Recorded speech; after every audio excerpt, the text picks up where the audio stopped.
Bonjour à tous et bienvenue pour cette méditation matinale. Aujourd'hui, nous lisons ces deux versets qui mettent un terme à ce chapitre extraordinaire des héros de la foi. Au chapitre 11, versets 39 et 40, nous lisons: Dieu a approuvé tous ces gens à cause de leur foi, et pourtant aucun d'eux n'a reçu ce qui leur avait été promis. C'est que Dieu avait prévu quelque chose de meilleur pour nous. Il ne devait donc pas parvenir sans nous à la perfection. Je ne sais pas si vous connaissez le pari de Pascal. C'est un argument philosophique mis au point par Blaise Pascal, philosophe français du XVIIe siècle, mais aussi mathématicien, physicien et chrétien. L'argument s'efforce de démontrer qu'une personne raisonnable, rationnelle, a tout intérêt à croire en Dieu, que Dieu existe, ou qu'il n'existe pas d'ailleurs. En effet, si Dieu n'existe pas, le croyant et le non-croyant ne perdent rien ou presque. Par contre, si Dieu existe, le croyant gagne le paradis, tandis que le non-croyant est enfermé en enfer pour l'éternité. Je cite une partie de cet argument. Pesons le gain et la perte en prenant croix que Dieu est. Estimons ces deux cas. Si vous gagnez tout. Si vous perdez, vous ne perdez rien. Gagez donc que Dieu est sans hésiter.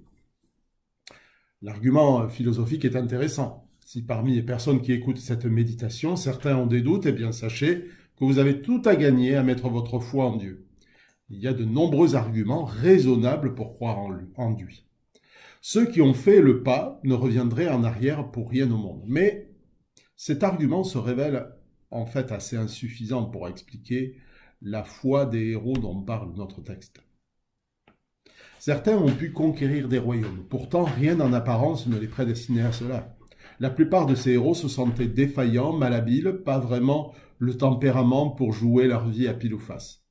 Ils n'avaient pas, à vue humaine, de raison d'être choisis. Pensez par exemple à David, le dernier des fils auquel Isaïe aurait pensé.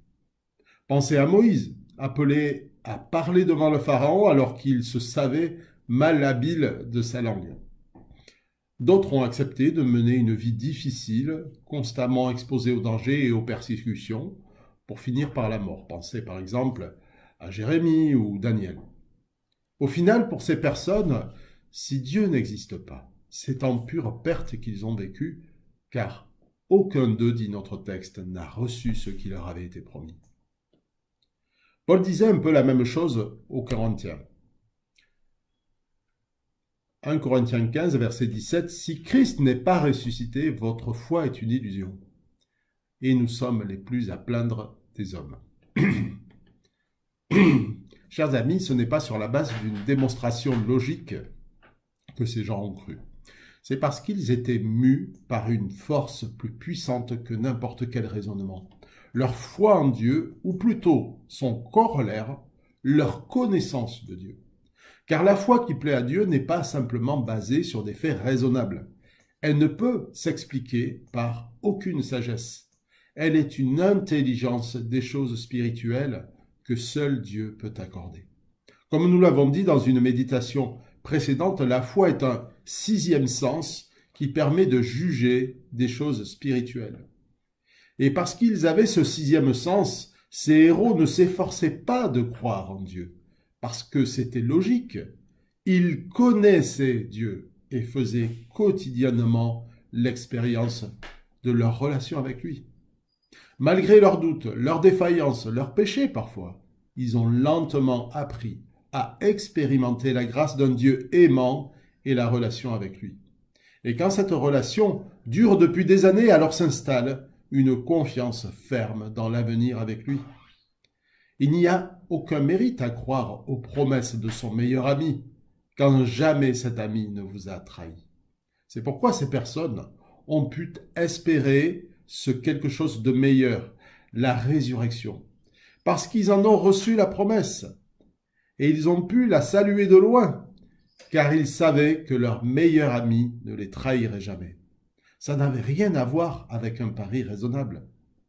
Et la merveilleuse révélation de ces versets, qui me touche toujours autant à chaque fois que je les lis, c'est que si Dieu a privé pour un temps ces gens de la promesse qu'il leur avait faite, s'il leur a donné de patienter encore, c'est pour que nous aussi, nous puissions recevoir avec eux ce quelque chose de meilleur, la résurrection. La perfection finale à laquelle ils espéraient ne leur a pas encore été accordée, car le Seigneur a encore un peuple nombreux et sa patience dure encore jusqu'à ce jour. Nous sommes appelés à avancer avec la même foi que ces héros. Les circonstances de nos vies seront tantôt victorieuses, tantôt un long chemin de croix. Mais la vie chrétienne n'est pas un moyen de mieux vivre sur cette terre, même si parfois cela peut être le cas. Elle est le chemin sur lequel nous apprenons peu à peu à connaître cet ami et à lui remettre notre vie sans regret. Il a donné son propre Fils pour régler définitivement la dette que nous avions à son égard. Et il nous a ouvert le Saint des Saints, le lieu de sa présence même, afin que nous nous approchions de lui et que nous apprenions toujours mieux à le connaître. Le prophète Osée disait la chose suivante: « La connaissance de Dieu vaut mieux que tous les sacrifices. Ceux qui le connaissent ainsi n'ont plus rien à sacrifier, car ils ont déjà ce qu'il y a de meilleur. » Que le Seigneur nous donne de le connaître comme ces héros le connaissaient. Bonne journée à chacun et que le Seigneur vous bénisse. À bientôt.